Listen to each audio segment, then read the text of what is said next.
بسم اللہ الرحمن الرحیم۔ السلام علیکم ورحمۃ اللہ وبرکاتہ۔ احمد راجہ ٹی وی میں سب کو خوش آمدید۔ آج کا لیسن ہے کہ قیامت کے دن نماز کے بارے میں سب سے پہلے کیوں پوچھا جائے گا اور نماز ہی کیوں ضروری ہے۔ تو شروع کرتے ہیں۔ قیامت کے دن سب سے پہلے بندے سے اس کی نماز کا حساب لیا جائے گا۔ حدیث کا حوالہ جات آگے موجود ہیں۔ نمبر 2، نماز مومنوں پر مقررہ وقتوں پر فرض ہے۔ حدیث کا حوالہ آگے موجود ہے۔ نماز برائی اور بے حیائی کے کاموں سے روکتی ہے۔ نماز کی درستگی بقایا اعمال کی بھی درستگی ہے اور نماز کی خرابی بقایا اعمال کا بگاڑا ہے۔ اللہ تعالیٰ کی بارگاہ میں سب سے زیادہ محبوب عمل وقت پر نماز کی ادائیگی ہے۔ نماز دنیا کی غموں اور بلاؤں سے راحت کا سبب ہے۔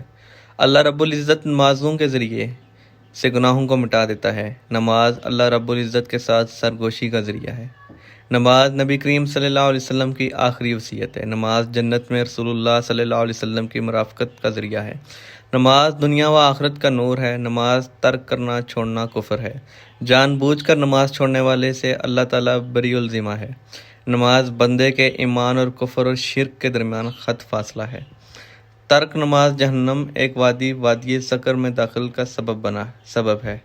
اللہ تعالیٰ ہمیں نماز پڑھنے کی توفیق عطا فرمائے اور اپنے نبی صلی اللہ علیہ وسلم کے راہ پر چلنے کی توفیق عطا فرمائے۔ اس کے ساتھ اجازت دیجیے۔ اللہ حافظ۔